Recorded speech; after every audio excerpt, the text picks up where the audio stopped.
also during Steve's presentation.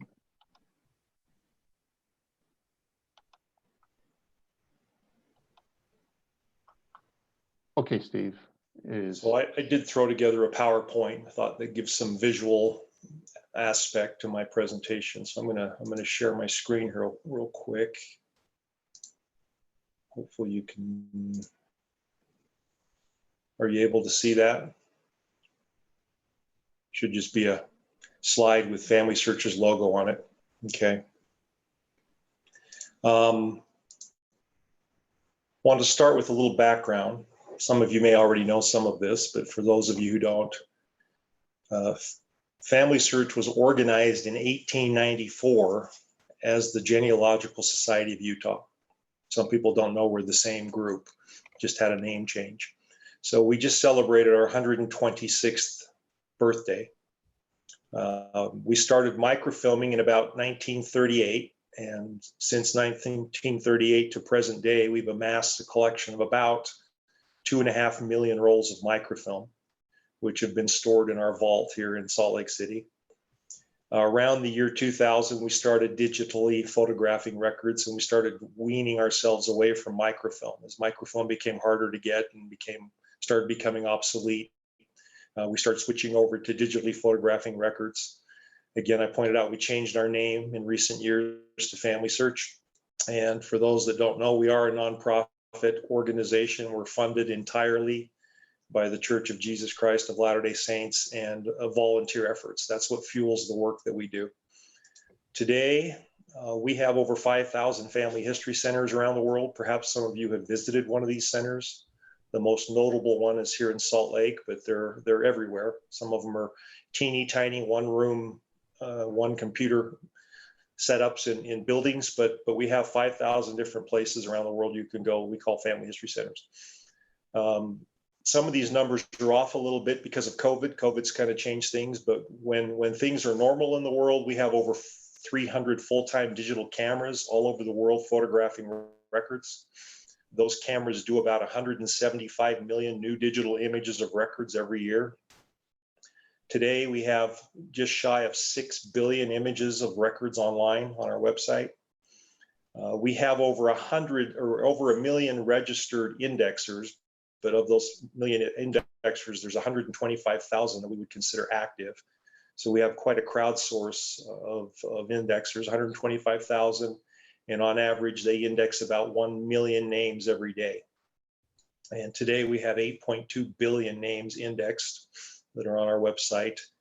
And as many of you know, we have been in the process for a number of years of converting the microfilm, the 2.5 roughly million rolls of microfilm, over to digital.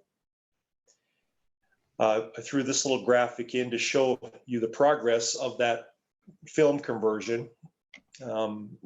We have less than 200,000 rolls to go. So of the 2.5 million rolls, we've done almost 2.3 million rolls.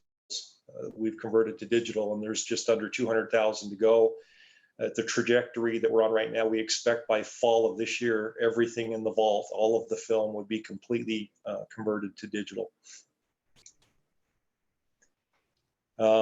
Chris asked me about the 1950 federal census. Maybe some of you are familiar with the work that Family Search did on the 1940 census. It was something like 134 million names on that census, and we crowdsource indexed it within just a few months, and it's available on our website, and other organizations have it on their website as well. We plan to do something similar to that on the 1950 census. The 1950 census will go public next year in 2022. The rule is when a census is 72 years old, they make it publicly available. So in 2022, that census will become available. We're already talking to NARA about how we might work with them on that. Don't know if we would do it alone. There's other organizations, as you know, out there that want to do it. And maybe we would do something collaboratively with them. Certainly we would involve the community on indexing, but all the details I don't have. But suffice it to say, we will be doing the 1950 federal census when it comes out next year. This is a list. We have a group, as Chris pointed out, I'm a content manager is the title they've given me. And there's another group here called content strategy. And that group are typically professional genealogists, so they're quite expert in records. And they create this target list. They kind of say, hey, here are the type of records and date ranges that we think ideally we should be going after, that would be most beneficial to people doing research. And so this is sort of the hit list of records that we typically go after. Now, we deviate from this list. Invariably, you'll find something that's a gem that's not on this list, and we certainly are open to that. But for all intents and purposes, this is kind of the list of records we start with when we're going after records. I threw these maps up here of Georgia. This is something else that content strategy does. In addition to telling us what types of records they think would be most beneficial for us to go after, they create a visual representation like this. This is maybe a little bit hard to follow, but it's a color code. All the different counties in Georgia are color coded. This particular map pertains to probate case files, for example. And so you can kind of look at that and say anything that's yellow, red, or orange would be a county where we think we have less than 50% of the probate case file records that are available there. And so it kind of gives me a visual representation of where I should be focusing my efforts.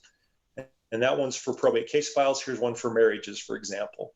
Very similar, but just a visual representation of where maybe we are a little bit deficient. We don't have as many records as we'd like to have of a particular type in a particular county. So when the Genealogical Society of Utah was founded in 1884, this was kind of their charter. The whole idea was, how do we help people do their genealogical research when they live here or wherever they live, and their homeland where they came from is somewhere else, and unless somebody could physically travel over to these places and find the records, it was very difficult. So it was kind of to start trying to compile and collect and establish a library where people could benefit. I guess in a sentence, it's bringing the records to the people instead of having the people have to go to the records, and then educating them. And this was kind of the charter for Genealogical Society of Utah. Today, Family Search, maybe you've seen this, but the purpose statement that Family Search has espoused probably about a year and a half ago, they came up with this. We are in the business of providing inspiring experiences that bring joy to all people as they discover, gather, and connect their family, past, present, and future. That's what Family Search's charter is. And when it comes to discovery, my team, I think a lot of people believe it starts with a record. If we knew who our deceased family were, we wouldn't need to do genealogy. If I knew every single soul that I was related to back to Adam, I wouldn't need records. But because they're deceased, we start looking for evidence that testifies that they exist and tells their story and those kinds of things. So this slide may be a little bit goofy, but I threw it together and said, if you live here and your family's, say, over here in East Germany, and the evidence of their existence is some little remote area in some church up in the attic, in some book on a particular page, you've got to have that information to learn about your family. And short of going there on an Easter egg hunt and trying to find that document, Family Search is trying to bring those records to the people so they can have these experiences. So back in the day, you had to travel to the repository. And then in 1938, we started microfilming and tried to make it a little easier, where you could go into a family history center and scroll through microfilms of images of records that we had gone out and acquired. And today we've really kind of spoiled people, as you can stay home in your pajamas in bed and you can flip open your laptop and you can look at millions and millions of records. What people don't realize is all the work that goes on behind the scenes for Family Search to do that. And I think the bulk of my presentation is going to be about this behind the scenes. What does Family Search do? Because we can't do it without community help. And so I think hopefully as we're talking about this, you might see some areas where you can say, hey, I think I could help there. I could get involved there. So I'll lift the curtain, and this is behind the scenes how we do things. My job is primarily this top row, which I have called opportunity development. That's not an official title. That's just something I've come up with, but it's got kind of these steps to it. That first step I've called target, and it's essentially what types of records from what areas should we go after. And I showed you earlier those maps and things. That's kind of a starting point. There are quite a number of strategic discussions that go on in Salt Lake about where do we really need to be getting the records and what records do we need to be getting. Then the challenge is to identify. You got to go out and find out where those records are. A lot of the records that we go after are in courthouses, for example, or archives. And so we start there, but there's a hunt that we have to go on, so to speak, to find out who's got these records. And when we find the records, then we have to define them. We have to go through and create some sort of an inventory or listing of, okay, what exactly do they have? How many of them? What form are they in? What date range do they cover? What locations do they cover, and so forth. So we're scoping a potential project. See, if we were to come in and do this is what we would be up against, and this is what we would be taking pictures of. And when we have all that data, there's a process in Salt Lake we go through that I'm calling evaluate. And that process is we do a deep dive bibliographic check to make sure we don't already have those records. You wouldn't believe what kind of a problem it is when you've got jillions and jillions of records to make sure that you're not duplicating your efforts. And so we have to go through and make sure that back 37 years ago, for example, we didn't already photograph those records. So we do that, make sure that the content on those records really is genealogically significant and that we want them, and then that we have to make a determination if this is a project we can do. Are the requirements of the project feasible? It's something that we could deploy the resources to actually do. And if we get a yes, yes, yes kind of across the board on that, then that's something we're going to pursue. Then we have to go to the record custodian and get written permission to pursue that project. People may not understand this, but even though most of these records are in the public domain, Family Search never goes out and takes pictures of any records without a written permission agreement signed. And I think we have something like 35,000 of these agreements signed over the years. And it's probably just dotting the I's and crossing the T's to make sure that we came in the front door. There was a meeting of the minds that the record custodian said, yeah, it's okay, come on and take these pictures of these records and put them online. So there's a process I have to go through. It's kind of the final step in the job that I do to negotiate and get that permission or secure that project with the record custodian. Once we've secured a project, I have a team I work with that I'll call execution for lack of a better term, but then they have to actually go and do the project. And these are sort of the steps that they go through.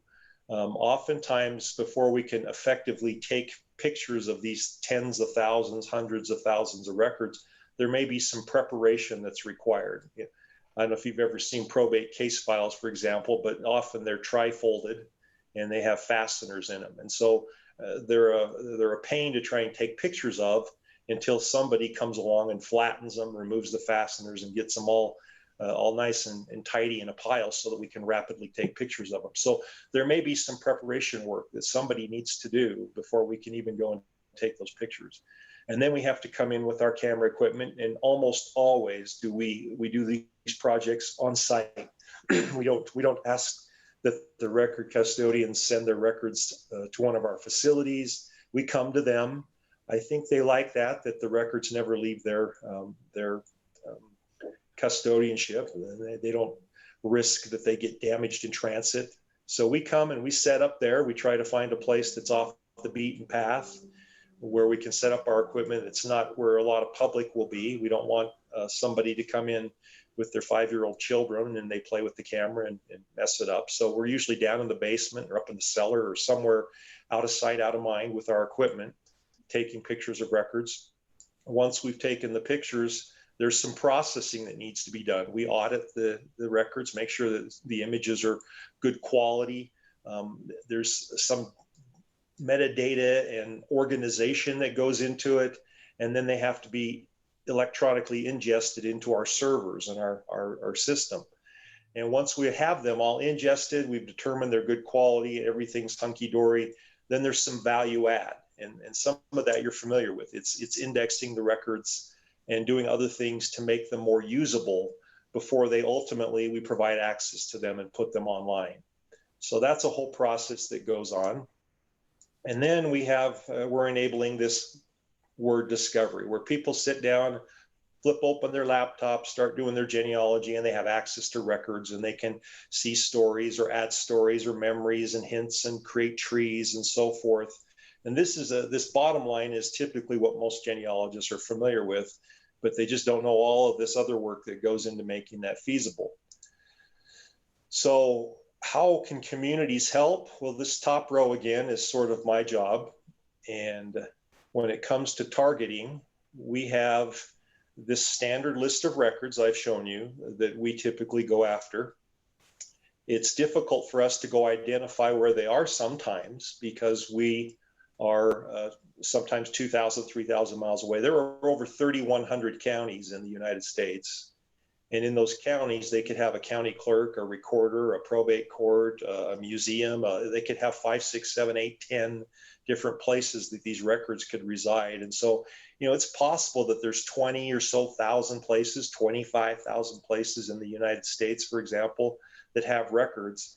And my team, there's 3 on my team in the United States, and we have 1 in Canada. So in all of North America, there's only 4 people on my team. As Chris pointed out earlier, I handle 20 states, and I live in Salt Lake City, Utah. And I have very, very little travel budget. And then with COVID, that's made it even worse. So for me to get out and try to visit all of these thousands and thousands of repositories and figure out what they've got, I just can't do it. And so identifying where the records are is a challenge for me.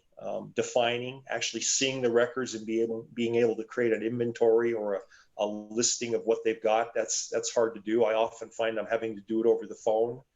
It's often hard. You're talking to a county clerk or somebody and you're saying, can you give me some details about what records you've got?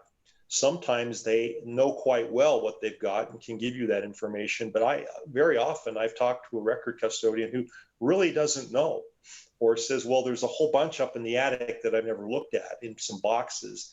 And it always comes down to somebody physically has to go there and look at these records. And that's hard to do.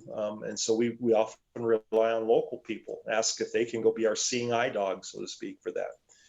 And then evaluating, that's something we all do in Salt Lake. Once we've got all that information, we can do the evaluation here in Salt Lake and then get the standard agreement signed. So really where the community, people like you, can help is that you can tell us about records we've never heard of, we don't know about, or the records you're interested in. One example we had recently is that we were looking for records in a county in Ohio, and somebody from the community who's familiar with records in that area said, would you be interested in doing wolf scalp records? And wolf scalp records, never heard of that before. There are people who are drifters, I'll call them that for lack of a better term. They don't appear in any of the standard records we've got because they live off the grid. But when there were bounties on these wolves, I guess if you brought a wolf scalp in, you get $50 or whatever. Some of these people, to make a buck, were out killing wolves and bringing their scalps in. And they were on these records. You get their name and you could place that they were in that particular area at that particular time. And we were finding there were people in those records that didn't exist in any other record there was, because they were these off the grid drifters. So they were great records and we would never have known about them, just as an example. But that's something where the local community can say, hey, well, in this area, one of the most valuable records we find for people is such and such. And if it's something that's not on our target list, we're grateful for that tip. The other thing they can do, like I said, is they're able to physically locate the record. I'll tell some stories here in a bit, but I don't know how many times I've gone into a courthouse in some of these small counties, and because they've run out of space or for some other reason, they've relocated some of their records. And some of the crazy places that these records end up. I was in Kansas a year and a half ago and went into the county court, and they said, well, our records are down the end of the street in the basement of the elementary school. And, we would never know anything like that if we didn't have local people telling us where to go find these records sometimes. And then, like I pointed out a little bit ago, rather than me trying to talk through with the record custodian on the phone and have them tell me in detail what records they have, we use a lot of local people to do what I call record scouting. which is to go down to the local repository and spend an hour or two and make a little simple inventory or list of what the records are down there that we would potentially be photographing. And then as we're evaluating it, as questions come up, it's good to have somebody you can call locally and say, oh, hey, we need another little bit of information, and they can get that for us. And then part of that, getting the permission, sometimes when you're talking to the record custodian, they can't sign for permission. They have to take it, for example, in Texas, they have to take it to their commissioner's court, which is kind of a city council. And so we find that local people that have relationships with these key people can help smooth that process of getting the permission for us to come in and do the project. On execution, the community can help, as we pointed out, if the records need some kind of prep work, they can come in and they can help maybe flatten out records preparatory to us coming in and taking pictures. You may or may not know this. So of the over 300 cameras we have around the world in the US, in North America, there's about 60. About 60 of those cameras are operating in the United States. And of those 60 cameras, I don't have the breakdown exactly, but I know that more than 50 of the 60 cameras are operated by volunteers. These are not typically paid people operating these cameras. We can train somebody. They're fairly simple to use. And sometimes these are volunteers that live out of state who will dedicate their time.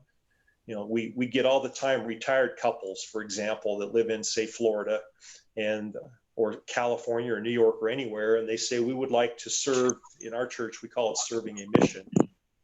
And we make arrangements for them to leave their home, wherever that might be, for, say, a year at their own expense. They pay for the whole thing. And then they're flown out to some location where we need help, Kansas, wherever it might be. And they get an apartment and they operate a camera for that year as volunteers away from home. And then they go back home at the end of the year. We also have some that literally live right there. And they'll say, hey, I'm 3 blocks down the street from the courthouse. I could literally go down there every day and operate a camera for you. And finding those people, training those people, and utilizing those people is a huge part of the camera work that we do in the U.S. Like I say, it's something like 90% of the cameras that we do in the U.S. are operated by these missionaries or local volunteers. And then after the pictures are taken, there's this processing work. We have an operations center in Salt Lake, and a few years ago, somebody came up with this idea: why don't we have we call it a VROC. VROC's an acronym. It stands for Virtual Records Operations Center. And since most of this processing and quality auditing and that isn't necessarily you be in a physical location, it's done on a computer screen, we thought, well, people could do it anywhere they are. If we train somebody, they could literally be an extension of our operations center anywhere in the world. And so we have quite a few volunteers who are home on their computers doing this quality auditing and record operations center activity remotely from wherever they might be. So that's another thing. And we find people like to work on their own records. So we find people who live in a particular area are probably more inclined to volunteer when they know that there are records from their area to work on. So that's something else that communities can help with. This is kind of a repeat, but just kind of a summary. But so the opportunities for you to assist would be in networking and connecting. This might be the most important thing that anybody can do. For anytime Family Search is trying to get a project, and I've done this again for 14 years, one of the biggest barriers we run into is getting the right people who are willing and able to let us do the work. And it's difficult to get a hold of the right person. It's difficult to build the rapport with them to where they are comfortable with and trust working with us. And then they're very busy. It's difficult getting them to make this a big enough priority that they actually will run it through whatever process they've got to run it through and get it signed so that we can start the project. I've had people tell me they want us to do their records, and 2 years later, I'm still coaxing them to sign the agreement. And they just, oh, sorry, I got busy, or, oh, we gave it to our attorney and I haven't talked to him for 3 months, or, oh, sorry, Steve, I was out of the office, and it'll go on and on and on and on. So when I get local people involved, they can speed that process up sometimes. through their networking and through the relationships that they have. Again, we said discovering information about records. This is a cute little couple in Logan, Kansas, population like 500.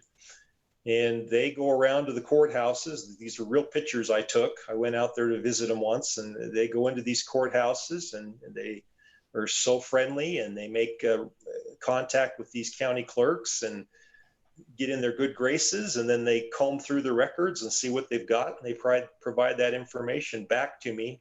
Over about a 2 or 3 year period, this cute little couple here helped me secure 15 projects in Kansas. So projects I would never ever have been able to get on my own. And then taking pictures. The picture on the left there is some people that are flattening out records and taking out the staples and such. And then the man on the right, he's a volunteer who's sitting down and operating one of our cameras, taking pictures of records. And then we talked about the VROC, the Virtual Records Operations Center, and processing images and preparing them for online. So these are kind of the 4 camps where you can help, is in helping us connect with the right people, discovering the opportunities or the records, actually taking the pictures, or doing the process after the fact. Here's a few real examples. Maybe they're interesting, but these are real stories that I've run into. So I hope you can see this picture okay. This is a lady named Judy. Judy lives down in Victoria, Texas, trying to get a project in Goliad, which is not far from Victoria, Texas. And like I pointed out earlier, in Texas, these projects have to go before their commissioner's court. The commissioner's court meets once a month. They have what's on the docket. They talk about what's on the docket, and then they table everything else until the next meeting. We found that every time we got on the docket, that these groups would start pontificating, and they could waste away the whole meeting, and then we never got talked about. So they would table us and table us and table us month after month after month. So Judy here, she went and sat in the commissioner's court. They're open to the public. Again, it's like a city council. She's got our permission agreement in her hand, and she stood up in that meeting and told them, you need to get this signed so that Family Search can come in and preserve our records. It's not going to cost us a penny. It's free. And you've been wasting months on this, and I demand you sign it now. And she got it signed, and she made the front page of their newspaper. So, I'm not asking everybody to be that bold, but, I could never have done this without her help. Granger County, Tennessee, I went there years ago, and the little lady named Mary Ann there said, have you been to our courthouse? And I said, no. And she literally walked me down to the courthouse. It was only a few blocks, and went in and introduced me to the judge. But interestingly, she was the judge's teacher when he was in elementary school. So do you think he respected her? He's the judge, but it doesn't matter. When his 5th grade teacher walks in and says, you need to talk to this young man, points to me, he's all ears. I had his attention, and we talked, and we were able to get a project. But how wonderful was that she was able to walk me down there, and because of the respect she had and the relationship she had with this judge, introduced me, and it just streamlines the whole process. So discovering information about records, I put a kind of a goofy picture of me up there, but when I was in Darlington, South Carolina, the Gen Society, Historical Society there, took me down to the whole old historic jail. I don't know, maybe some of you've been there, because I know that's fairly close to Georgia, but that's me in an old historic jail cell. And I don't know if you can tell, but there's boxes behind me. Those are records. They stored the records in these old jail cells.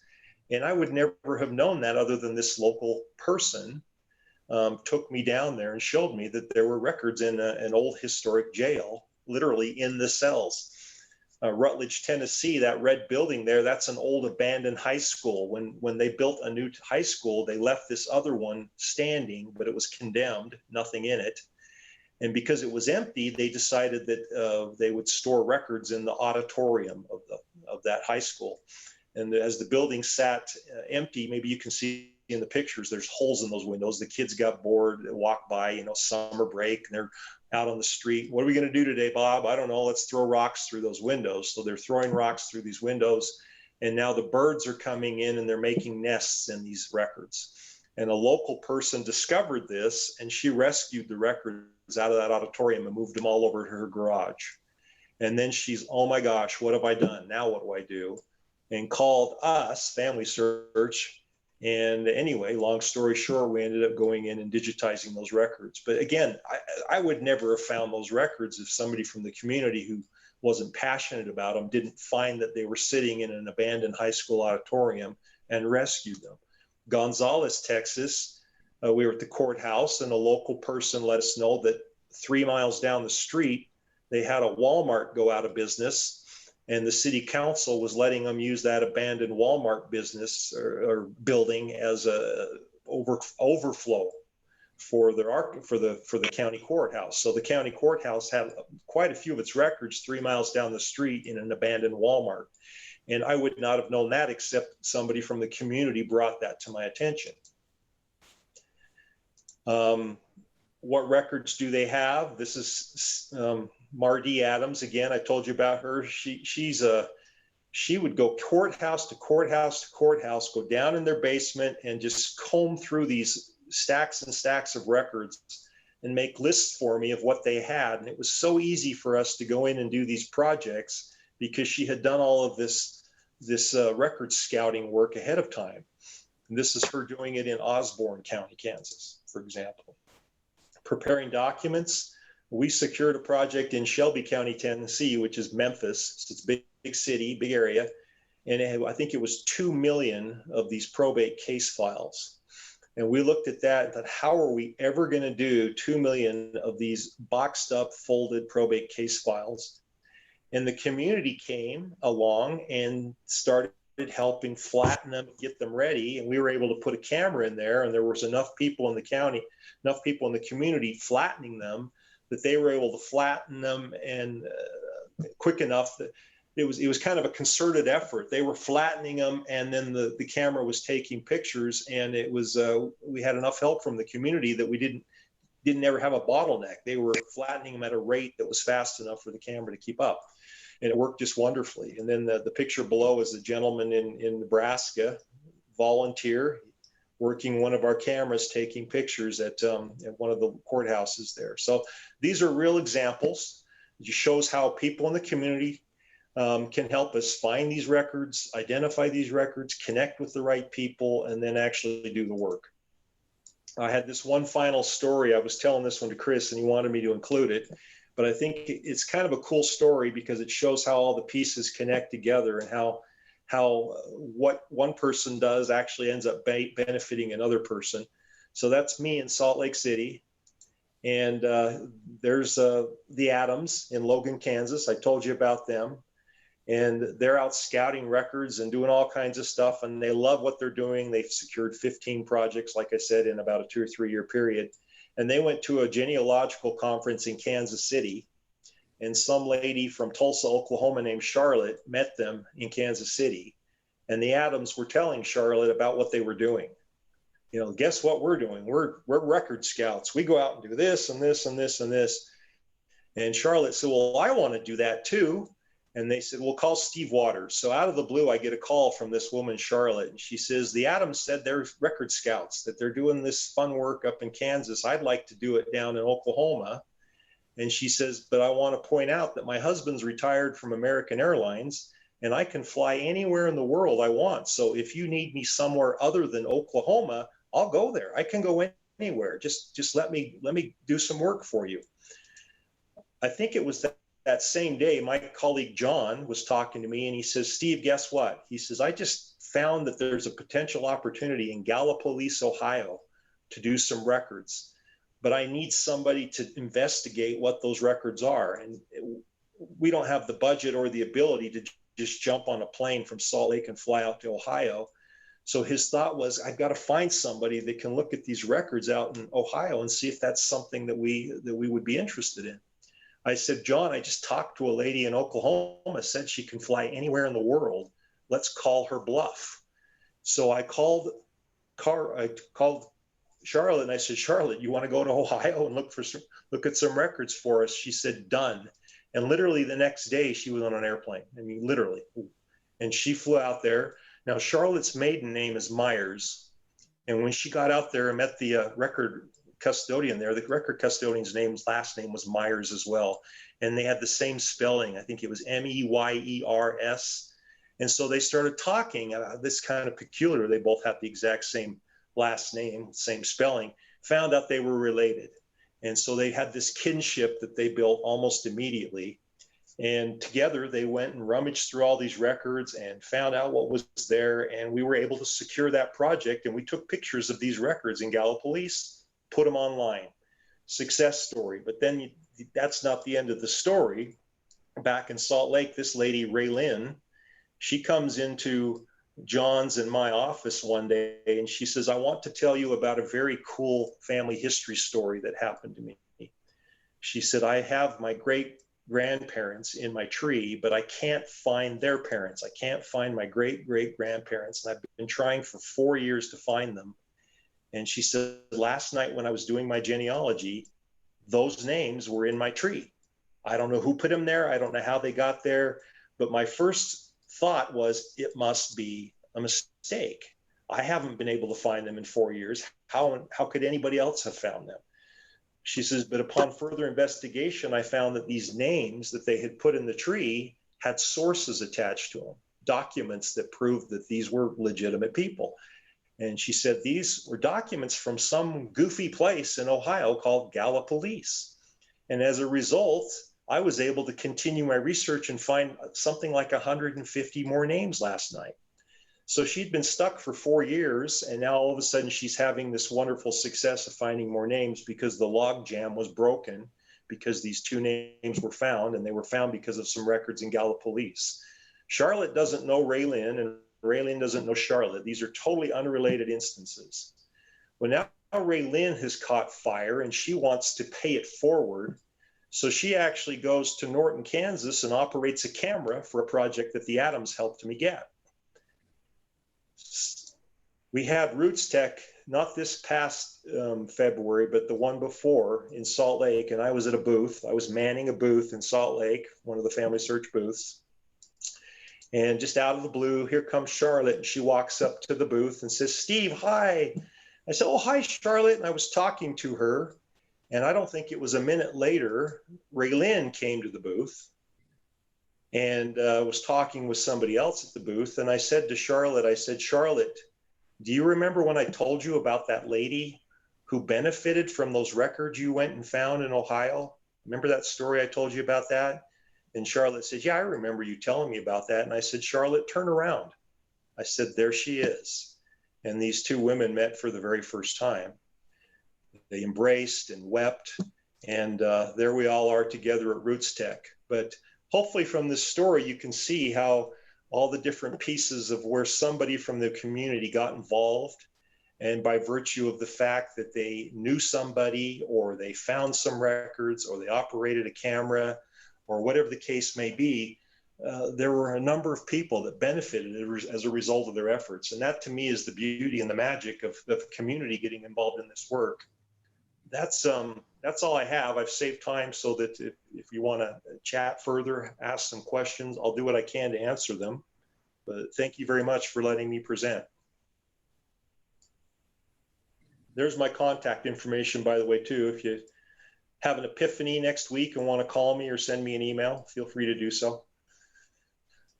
Steve, this is Deborah Harney. How are you doing? Good. How are you, Deborah? I'm good. I got a question I'd like to ask. In the beginning of your presentation, you talked about the type of records that you're looking for. You had a chart. Uh-huh. Can you share that with us paper-wise? Because that would be helpful as we go out and talk to people as to what you're looking for. Okay, I absolutely can do that. And then I would hope that you don't restrict yourself to that list.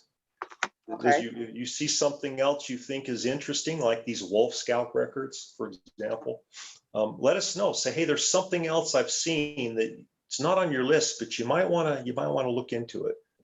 Okay. We appreciate That'd that. be helpful. Yeah, but good point, Deborah. I'll send out the hard.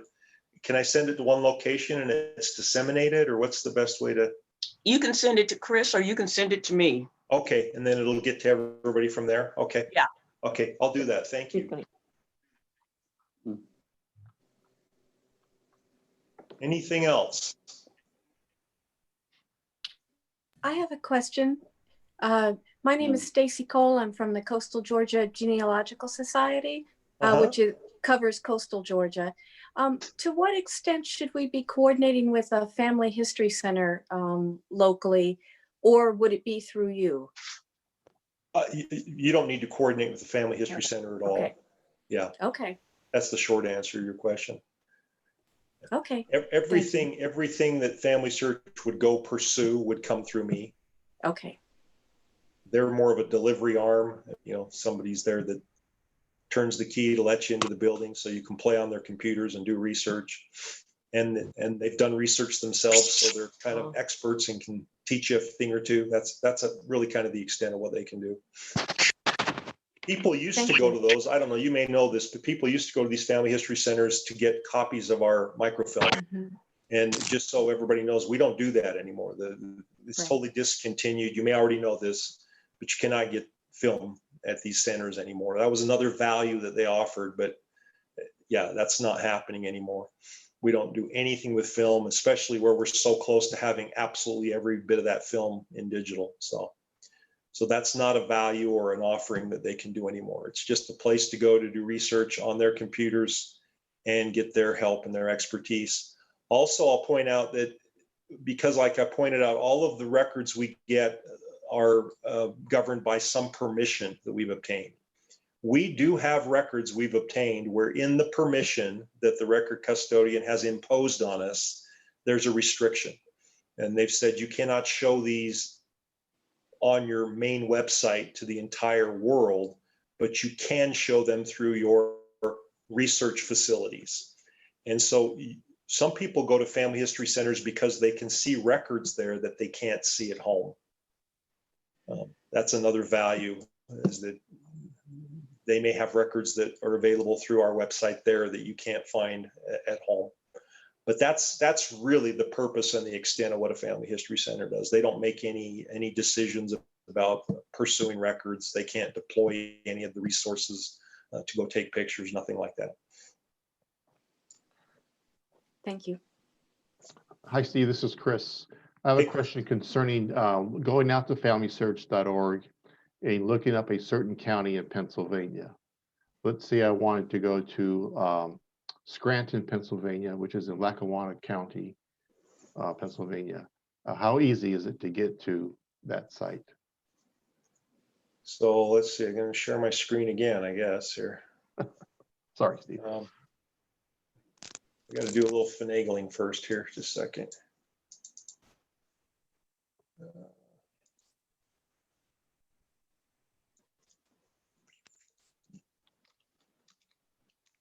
I don't know if everybody on here has been to Family Search website or not. Okay, I'm going to share my screen again. Where is my screen? Family Search screen.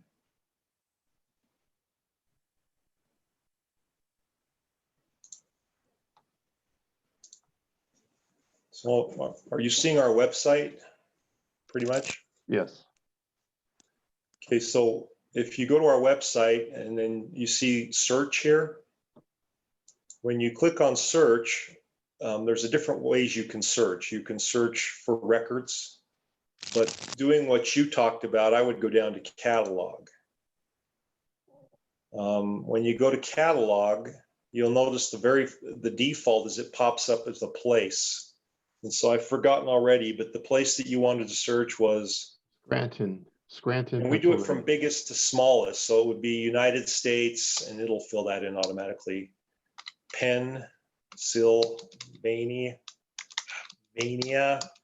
Scranton. Is there a county? Yeah, Lackawanna, Lacka. Okay, so there's Lackawanna. See, it's starting to, you can see below that it's kind of guessing what I'm doing.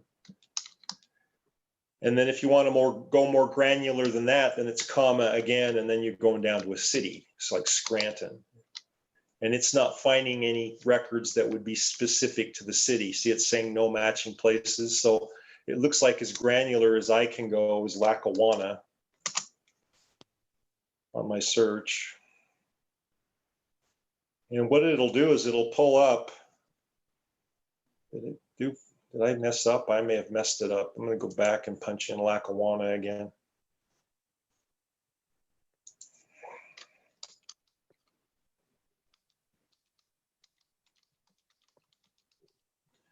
There it is right there. When you search on a place, it pulls up something like this. And you see there's what, 15 different general record categories there. There's biographies, cemeteries, church directories. You see the different categories, and then you see a number by them. For example, by biographies is 4.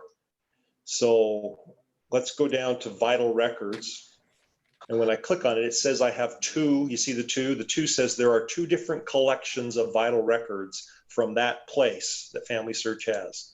So when I click on it, it gives you those specific collections. It says we have Lackawanna County births from 1940 to 1980, and we have marriage license dockets from 1926 to 1951. So this is the quickest way to go in and see from a particular location what types of records we have.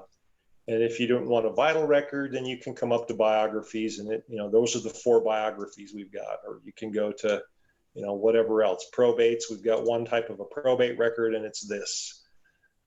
And if you want to look at those, if you come here and say, well, I'd really like to look at those birth records, then you click on it, and it takes you to those records. Here are those records. And anytime you see a little camera icon, that tells you that there are digital images online of those records, and you can look at it. So birth registrations from 421, item 421 to 752. If I click on that, then there's that batch of images to start looking at. There they are. And this is sort of like using microfilm because you're scrolling through a batch of records. If these were indexed, then you can do a name search and it'll take you to the specific birth document. But if you just want to look through collections, an entire collection, scroll through that collection, this is the way to do it. Did that answer your question, Chris? Yes, it did.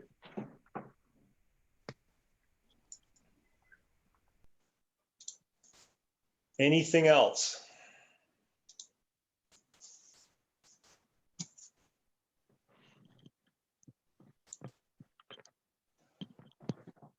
So if we have non-governmental documents that could be considered, then we would just ask you if that would be appropriate, correct? If they're sitting in some sort of historical society or whatnot, we would just ask you if it's something that we could consider being digitized. Yeah, so we're going to look and see is it something that we're interested in or that we think would be for the greater good of researchers who are doing genealogy. And I know there's some legal considerations. I work with a legal team back in Salt Lake, and they're going to look and say, does it have a copyright issue, or all these different things. We had, for example, somebody wanted us to do funeral programs. Well, funeral programs are great because they have a lot of rich information in them. However, very often in a funeral program, somebody will put a song or a poem or something like that. And so we had some legal issues with that where we're not able to do those funeral programs. As rich as they are, unless we could go to every single person who wrote the song or the poem that was in these funeral programs, there's a copyright risk there, and we've had to opt not to do those records, for example.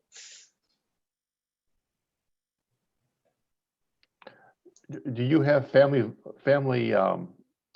Bible pedigrees in your collection as well? Yes. Mm-hmm. Yes. Okay.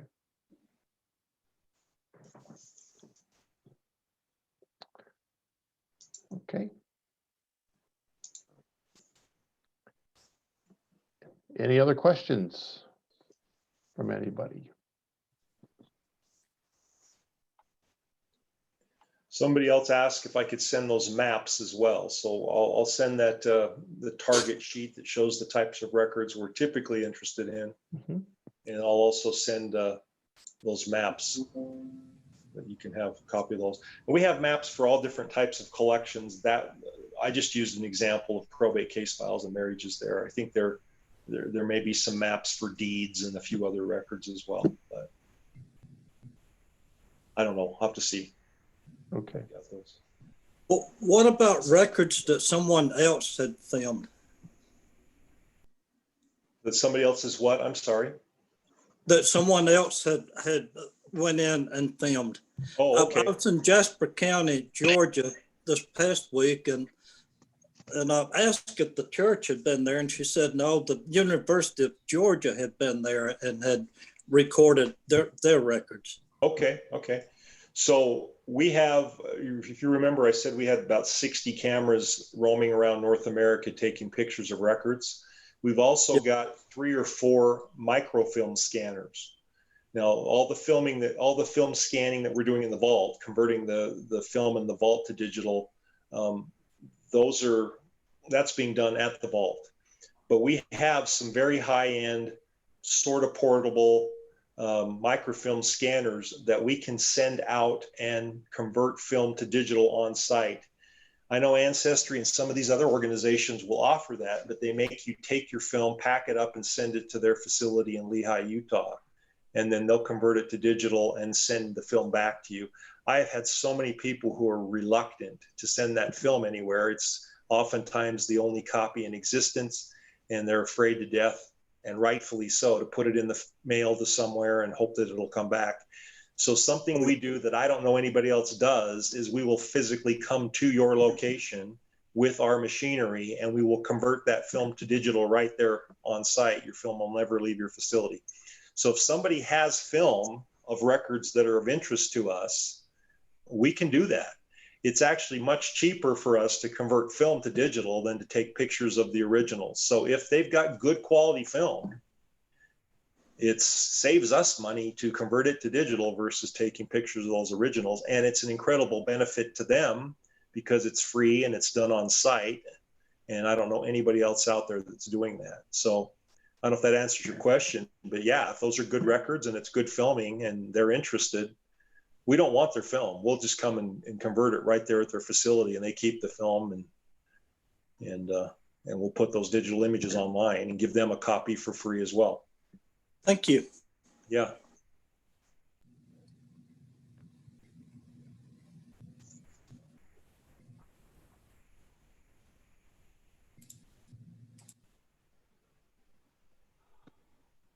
Any more questions from anyone?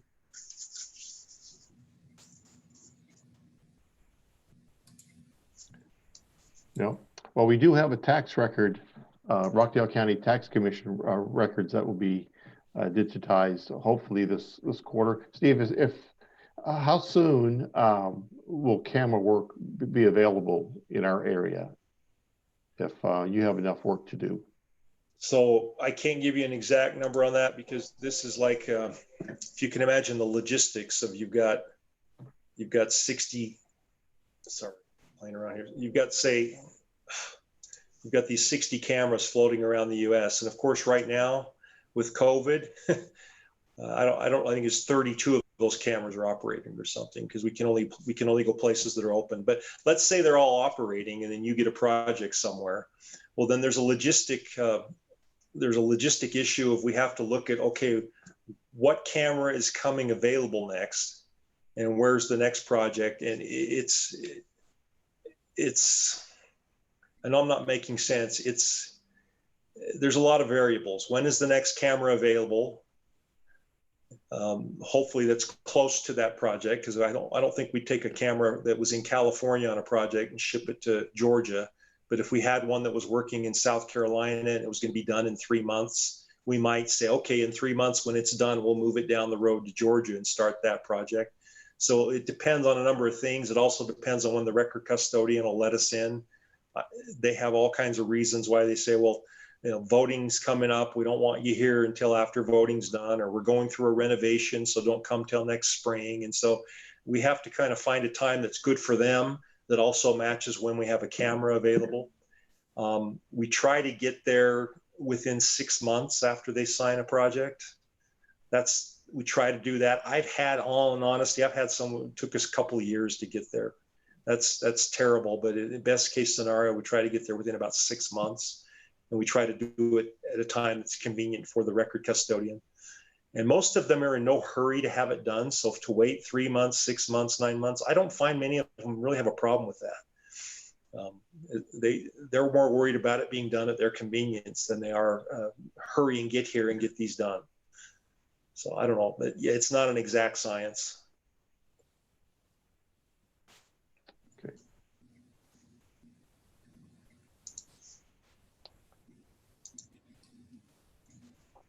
Very good. Any more questions? Give your countdown. 3, 2, 1. Thank you very much, Steve, for your time, and everyone Thank you. here this afternoon. If you need some more information, please contact Steve, or you can contact me. I'm trying to work with the Rockdale County Superior Court and Probate Court and the Tax Commission in getting those records digitized, or at least a portion of those records digitized. Hopefully when cameras become available and when Steve has all the permissions that he needs. Yeah. Wonderful. Thank you for your help on that. Yeah. Okay. Thank you very much. And until next month, we'll see you then. Thank you. Thank you. Bye now. Thank you. Thank you. Bye. Bye.